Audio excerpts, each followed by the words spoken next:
ambil apa itu koin-koin micin ya. Ya. Kalau zaman saya masih koin micin itu belum ada istilahnya, baru disebut koin keripik gitu ya.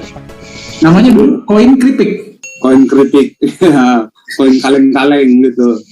Seperti itu. Karena apa? Listing bentar atau hilang gitu ya. Kalau cuma floating dan masih bangkit lagi, kita masih agak nyaman. Tapi yang paling bahaya itu floating lalu hilang.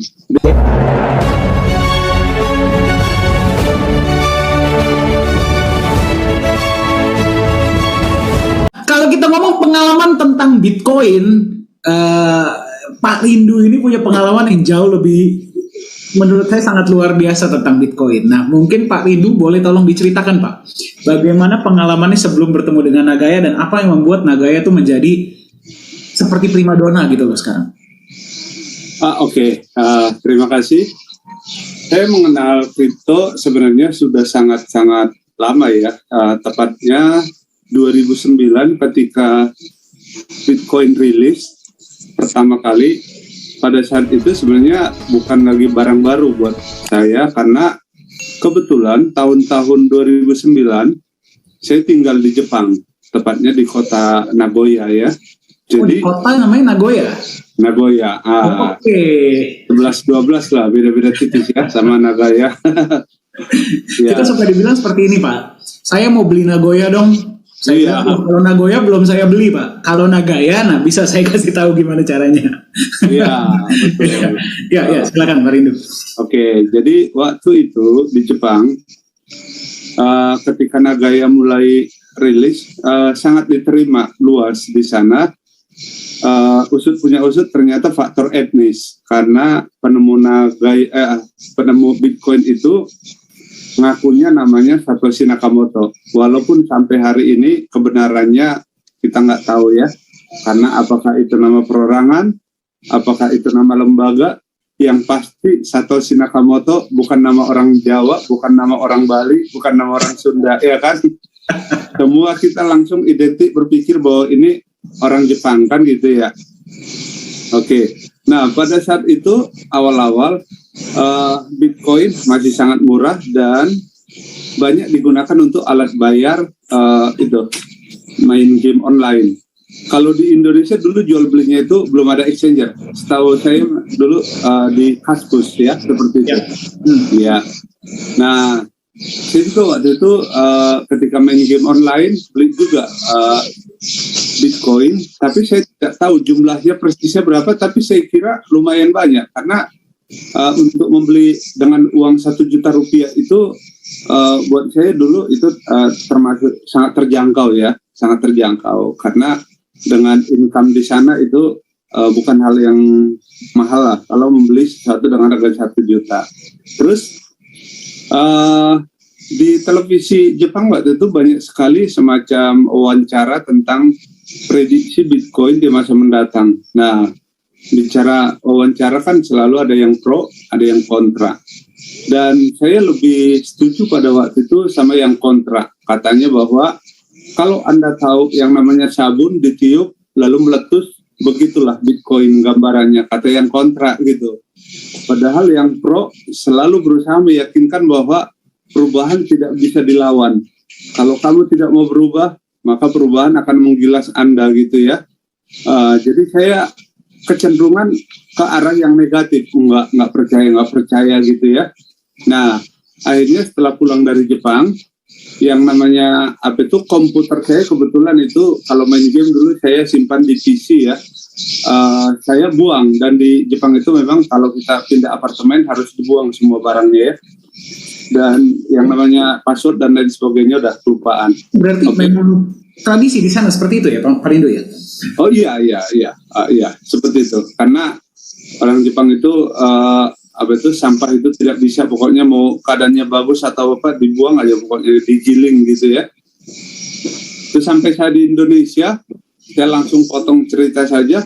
2017 Desember, waktu pagi hari saya buka HP dan membuka news di detik.com bahwa Bitcoin tembus di all time high pertama itu kan kalau nggak salah 280 juta ya Bro Dani ya. Yang pertama ya? Ya, iya kan. Dan pada saat itu saya gemeteran dan rasanya mau ambruk. Karena apa?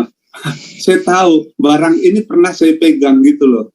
Aduh. Ini seandainya saya pegang, kemungkinan punya 100 saja waktu itu saya bisa selamatkan auto Sultan, bos.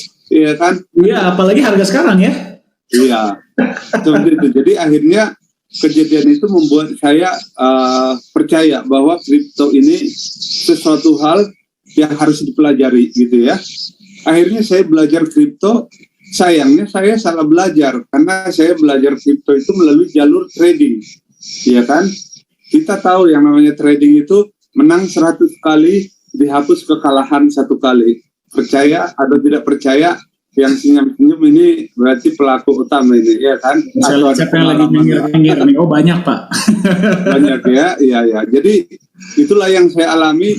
Bahkan waktu itu yang namanya trading, saya harus belajar ke beberapa kota dan luar biasa, lumayan mahal waktu itu belajar 1 hari bayarnya 1 Bitcoin waktu itu. 1 Bitcoin itu harganya udah sekitar 120 juta. Waduh. 1 hari. Bisa nggak bisa 1 hari, gurunya ini benar-benar private gitu ya. Dan waktu saya belajar, antriannya panjang. Jadi kayak apa itu belajar sama dukun sakti lah gitu ya, kalau boleh saya gambarkan gitu pada waktu itu.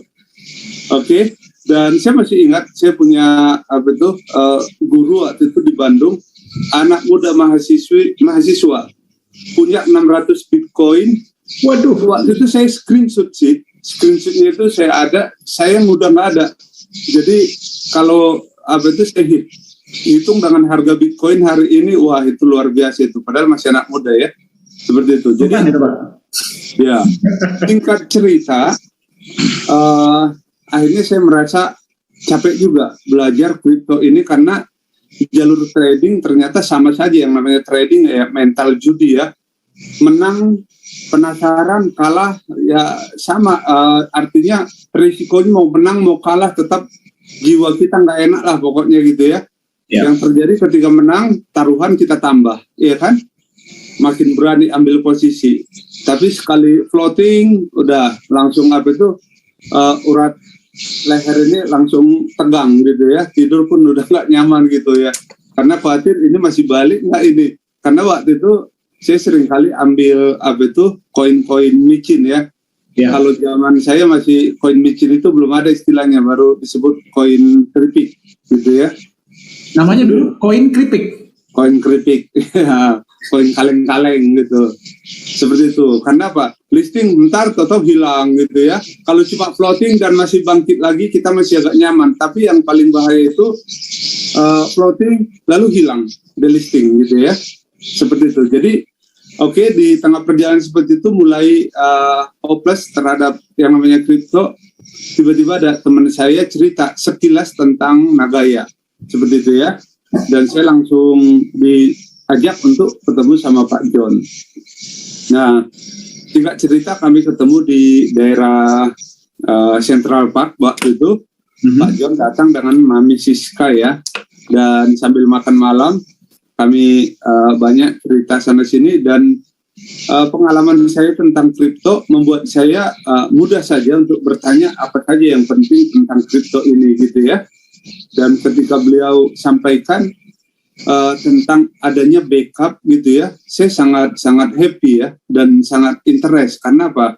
Selama ini koin-koin micin yang saya beli itu, yang membuat saya jantungan itu tiba-tiba delisting, hilang dan tidak ada jaminan apapun, iya kan?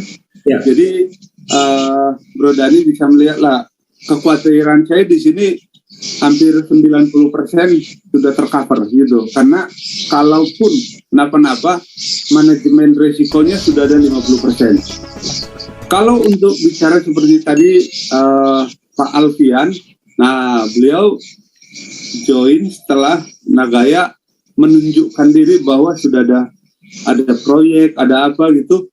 Waktu saya join itu belum ada, Bro Dani. Jadi ada apa-apa sama sekali ya?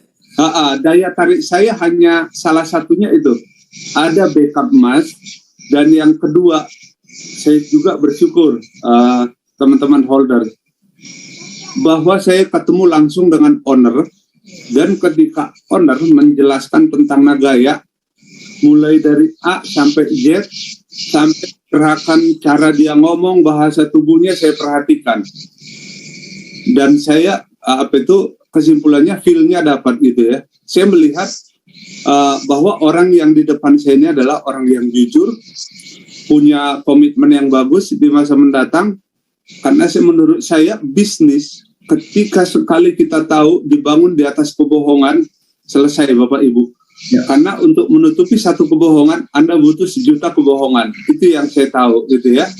Dan waktu itu motivasi CEO kita untuk membangun Nagaya ini, beliau juga orang yang sangat cinta terhadap kripto, tapi mulai terganggu dengan banyaknya pihak-pihak oknum-oknum orang jahat yang menjadikan kripto sebagai alat untuk merampok dana masyarakat, seperti itu ya.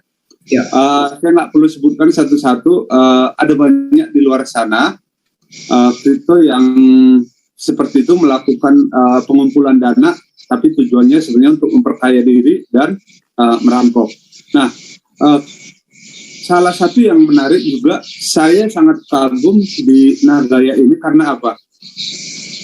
CEO Nagaya ini adalah pakar IT, orang yang paham kripto, bahkan bukan cuma paham kripto, bisa create sendiri Bapak Ibu.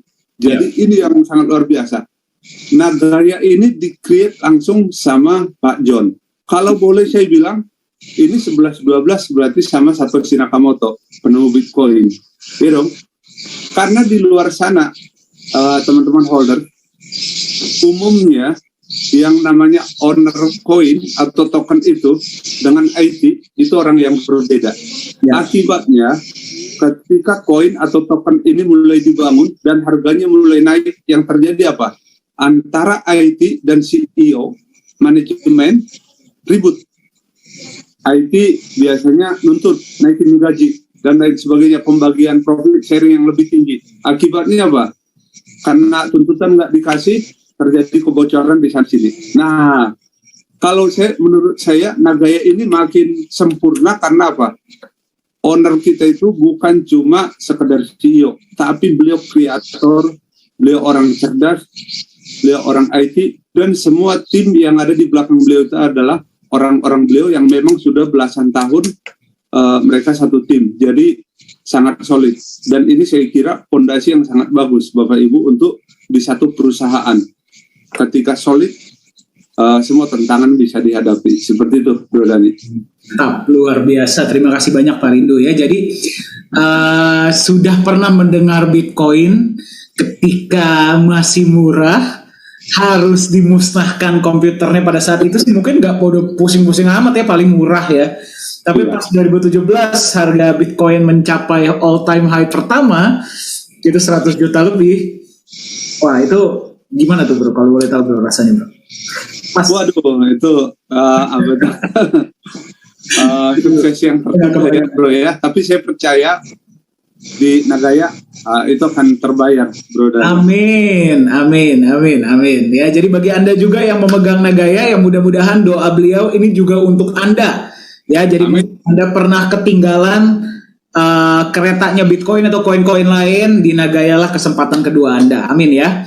Jadi yang pertama, gara-gara di backup emas itu membuat Pak Rindu ini menjadi nyaman. Ya. Yes, betul. Ya, yang kedua, karena sudah bertemu langsung dengan Pak Yohanes sebagai owner. Ya, dan dari body language-nya sama Pak Rindu ya. Saya juga pas pertama kali ketemu beliau, saya bilang kok ini orang jujur banget ya kayaknya ya. Dari body language, dari cara bicaranya. Dan yang ketiga adalah developer dan CEO atau owner itu orang yang sama. Berarti tidak akan jadi konflik nantinya. Ya. Keren. Mantap banget.